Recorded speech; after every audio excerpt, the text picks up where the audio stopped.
centré prioritairement sur l'Afrique et le voisinage. C'est des orientations assumées qui découlent d'un long parcours politique.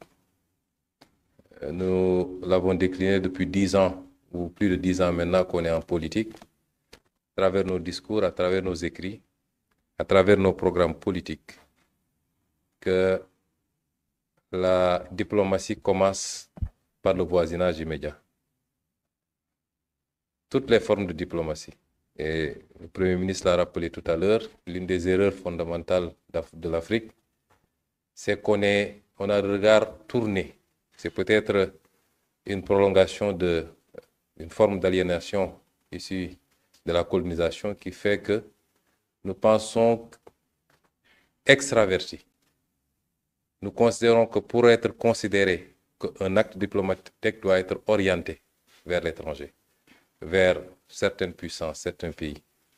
Et que rendre visite à un pays voisin, à un pays africain, n'est pas coté de la même manière que se rendre dans certaines grandes capitales occidentales, américaines ou asiatiques. Il faut qu'on sorte de ce complexe. Et c'est pourquoi nous avons considéré que le potentiel de coopération que nous avons avec les pays africains est beaucoup plus important que celui qu'on essaie d'escompter ailleurs. Et le Premier ministre a rappelé tout à l'heure, le niveau d'échange intra-africain est d'une faiblesse inquiétante. La principale conséquence, c'est le renchérissement, évidemment, de tout ce que nous consommons. Nous exportons de très loin, nous faisons 8000 km, 10 000 km, même quelquefois plus, pour aller exporter, importer des produits finis dont l'essentiel des matières premières provient de l'Afrique, justement. Il faut casser ce cycle. Il faut qu'on sorte de ce complexe. Et c'est pourquoi aujourd'hui, nous restons ouverts au monde entier. Le président de la République a fait plusieurs déplacements hors du continent. Moi-même, je vais commencer à en faire à partir de maintenant. Et je n'ai pas encore commencé à voyager, rassurez-vous. On a beaucoup à faire et nous allons le faire pour l'intérêt de ce pays, avec des objectifs très précis pour chaque déplacement. Et je voudrais dire simplement que dans le cadre de cette coopération-là, dans nos relations avec le Congo, nous avons considéré qu'il y avait mieux à faire, plus à faire. Vous avez parlé tout à l'heure d'axes de coopération que nous avons déjà expérimenté et qui marchent assez bien. Sur le plan de la défense, il y a un accord ratifié par le Congo, qui n'a pas encore été par le Sénégal, mais nous allons nous y mettre pour le ratifier le plus rapidement possible. Sur le plan de l'enseignement de manière générale, je crois que là, on a pratiquement une totale satisfaction. Il y a beaucoup de jeunes Congolais qui, aujourd'hui, sont dans nos différentes universités et subissent une formation et quelquefois même choisissent de rester au Sénégal pour y travailler ou pour d'autres raisons. Sur le plan des échanges économiques, c'est beaucoup moins reluisant. Et nous avons considéré qu'on peut faire mieux. Je ne vais pas vous dire le chiffre de nos échanges, mais il est très, très faible. Et je vais vous donner un exemple très simple. Comme je l'ai dit la dernière fois en Sierra Leone sur la bauxite et sur le fer, aujourd'hui, l'Afrique de l'Ouest importe énormément de bois. Parce que l'Afrique de l'Ouest est en grande partie sahélienne du moins, en grande partie. Nous ne sommes pas des pays forestiers, la plupart d'entre nous. Si vous prenez l'exemple du Sénégal, la petite bande forestière qu'on a, c'est le sud du pays, qui aujourd'hui est extrêmement agressé. L'Afrique de l'Ouest importe pour plus de 513 millions de dollars de bois. Et je peux vous dire que l'essentiel de ce bois provient certainement du Congo et d'autres pays d'Afrique centrale pour aller être transformé à l'extérieur du continent et ça nous revient beaucoup plus cher. Le Sénégal est le deuxième importateur de bois en Afrique de l'Ouest après le Nigeria. 17% des importations de l'Afrique de l'Ouest, ça concerne le Sénégal. C'est plus de 70 milliards d'importations, en tout cas chiffrées.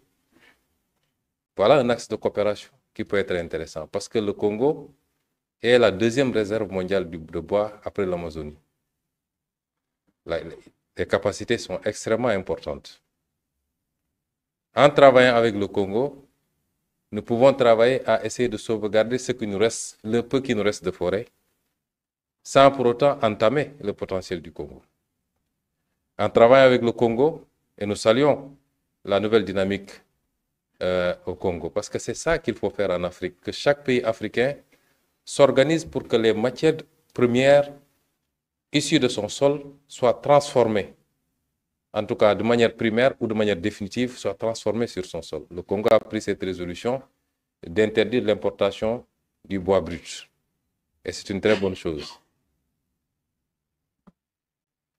Dans les axes de coopération que nous envisageons, il est possible que des Sénégalais, que le secteur privé sénégalais puisse aller investir au Congo pour traiter du bois et même aller vers la transformation la plus aboutie, notamment dans le domaine du mobilier, dans le domaine des contreplaqués et tout ce que vous voulez. Ensuite, le bois transformé, la première transformation, la transformation primaire, peut être acheminé également vers le Sénégal. Puis, au-delà de notre consommation, ici, pour les besoins du marché local, notre ambition, c'est de faire du Sénégal un point d'éclosion pour pouvoir distribuer dans le reste de l'Afrique de l'Ouest. Et donc, c'est des axes de coopération comme celle-là dont nous avons beaucoup discuté et pour lesquels nous avons mis en place un comité ad hoc qui va travailler à matérialiser cela et nous espérons, dans cet esprit d'une coopération mutuellement gagnante. Nous sommes entre Africains, nous ne sommes pas dans un schéma de dire il faut que telle pompe sur telle autre. Ce n'est pas ça la logique, mais que ce soit des coopérations mutuellement gagnantes, qu'au bout de la collaboration, que le Congo sente que il a gagné beaucoup plus dans ce schéma de coopération que dans les schémas extraversés vers peut-être l'extérieur, et que le Sénégal également sente qu'il a beaucoup plus gagné quand il travaille avec le Congo que quand il exporte de très loin le bois dont il a besoin, au-delà de ses besoins qu'il ait pu servir de courroie pour acheminer du bois congolais dans le reste de l'Afrique de l'Ouest.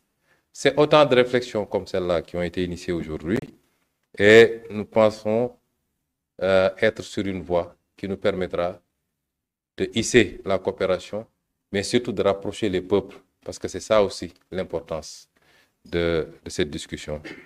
Sur la question de l'énergie, je considère que le Congo est un pays souverain qui a éprouvé le besoin à un moment donné d'aller vers une forme d'organisation de son secteur énergétique.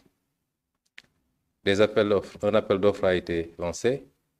La Sénélec, qui est une entreprise sénégalaise et qui est une fierté en tant qu'entreprise sénégalaise, a concouru à côté d'autres entreprises issues de pays beaucoup plus puissants que le nôtre, d'autres entreprises certainement africaines également.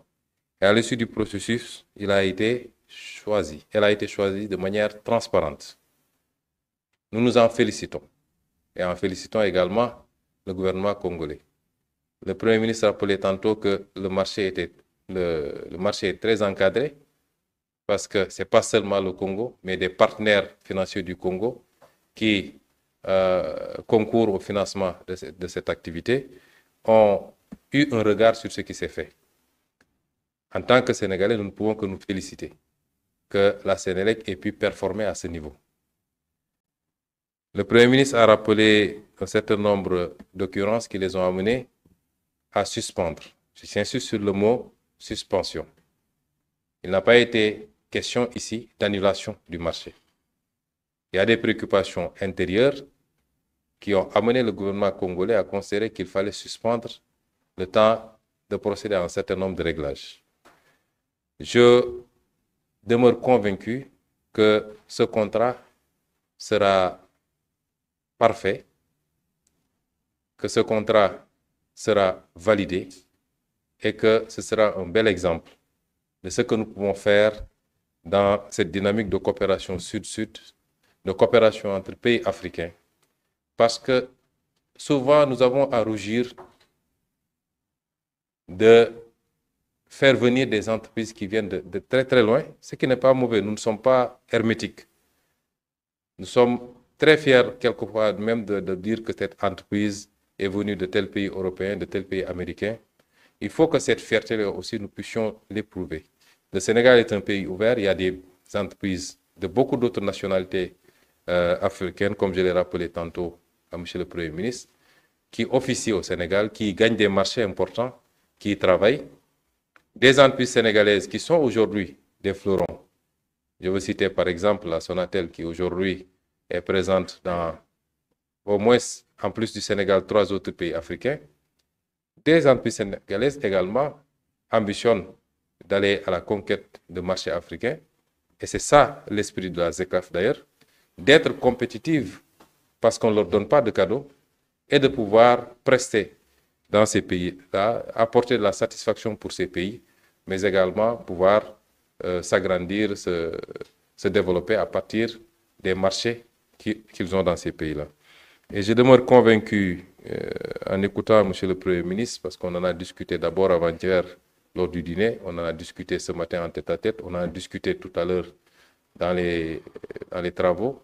Si nos amis du Congo avaient l'intention de mettre un terme à ce marché, peut-être qu'on ne serait pas là en train de discuter.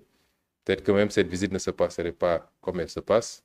Et j'ai également largement discuté avec la plus haute autorité de la Sénélec, qui est dans de très bonnes dispositions, qui comprend la plupart des préoccupations soulevées ici et qui considère qu'il est possible d'y pourvoir de la manière la plus facile. Et je pense que, Monsieur le Premier ministre, le Sénégal vous réitère à vous, au président, son Excellence Denis Sassou Nguesso et à tout le peuple congolais. Parce que parmi les inquiétudes, il y a le fait d'avoir douté que l'État du Sénégal soutienne vraiment la Sénélec. La Sénélec est une entreprise privée, de droit privé certes, mais détenue, je crois, à 90% par l'État du Sénégal. Donc tous les actes que pose la Sénélec, considérez que ces actes sont posés également d'ordre et pour le compte de l'État du Sénégal.